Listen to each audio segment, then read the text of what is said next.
Why are Rolex watches so expensive? Let's find out. Rolex was founded in 1905 in London by Hans Wilsdorf and his brother-in-law Alfred Davis.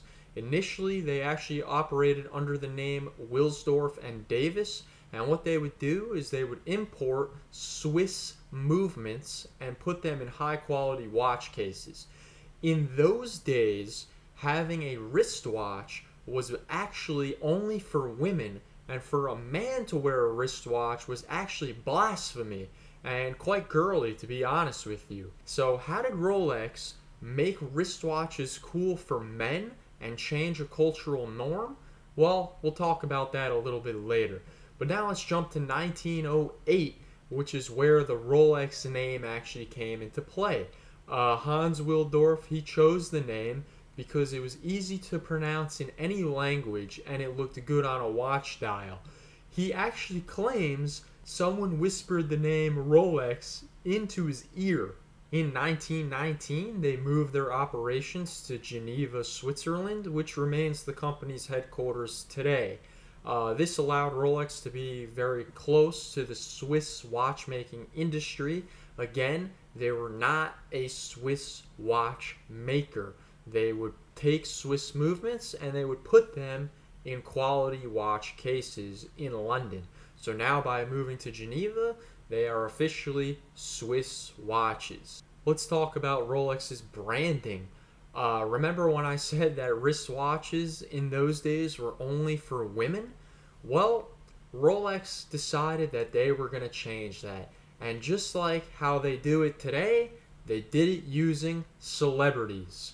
Anytime someone would attempt a world record or would be at some sort of world event, Rolex made sure that they were not only there, but that they were on the wrist of the individual attempting that record. So guess what? It worked. You were made to believe that if you wore a Rolex, you were a man of class. You went on adventures, and most importantly, you were successful. One of the most notable sponsors was a guy named Sir Edmund Hillary. He was the first person to climb Mount Everest in 1953, and on his wrist was a Rolex Oyster Perpetual. What does this have to do with watchmaking? Nothing. Nothing at all.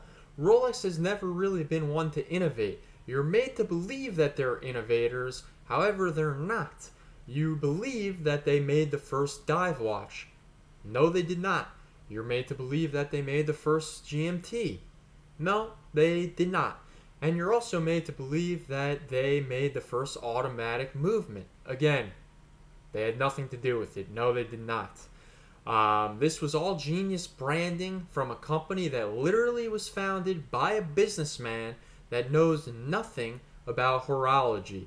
He just knew that if I take a Swiss watch movement, put it into a watch case, and add a nice little flavor of marketing, it will sell. And he was correct about that. So you're still wondering, why are they so expensive? What is it about Rolex that is so expensive? Initially, they actually were not that expensive. They were only a few $100s, which back in those days would translate to about $1,000 or $2,000, which is an entry-level wristwatch by today's standards. They were known as the tool watches, the workhorses. It wasn't until recent years, in probably the late 80s, early 90s, that Rolex really stepped up their game. Recently, they started using 904L steel, which is more corrosion resistant, and they polish it to a shine like the sun. The movements are also beautifully finished, and they're made to stand the test of time.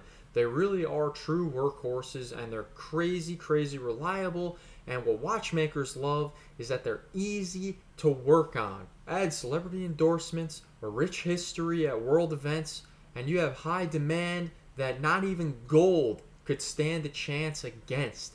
It is the most recognizable brand in the world. Believe it or not, Rolex actually makes over 1 million watches per year. 1 million! Despite what they have you believe, the market is actually flooded with them. They're not rare at all. And yes, if you go into a dealer, they're going to tell you that you have to be on some magical fairy tale wait list and that they don't have any watches. But the reality is that they do have the watches. They just don't want to sell them to you. They want you to go in there and they want you to buy that $20,000 gold necklace before they even speak the name Rolex to you. So what makes a Rolex so expensive? It's demand. And just demand. Nothing else. There's really nothing to it. Yes, the quality is fantastic. And yes, the movements are also great. But they're not innovative. They're not anything special. And they make over 1 million per year. So it's really just branding and nothing else. Is it worth the investment? Well, that's really up to you. In my opinion, watches should not be seen as an investment. They're made to be enjoyed and passed down for generations. However, in the short term, if you're able to buy a popular steel model at MSRP, then yeah, you're going to make a small profit. However, I think in the long run, these steel models are actually going to go down in value because Rolex has already announced that they're opening another manufacturing plant within the next couple of years. So they're going to increase production from over 1 million to even more. So your watch is going to be even less rare. Now, is this going to affect demand as they flood the market with even more watches? I don't know. That's hard to say.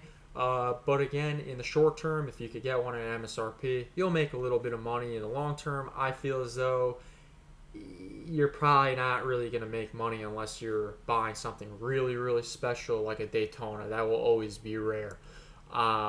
So, is it worth the price? I clearly think so since I have multiple in my collection. But let me know what you think. Put down in the comments if you like Rolex or if you're one of those Rolex haters. I myself actually used to be a Rolex hater until I picked up my Submariner. That's when I really started to fall in love with the brand and understand it. I'm also an entrepreneur myself. I have several different ventures. So I sympathize with Hans Willdorf and what he did. It's honestly a miracle. He is the one that put wristwatches on everyone's wrist. They were only for women, like I said earlier. Put in the comments what you think. Is it worth it or not? And until next time, thank you so much for watching. Peace.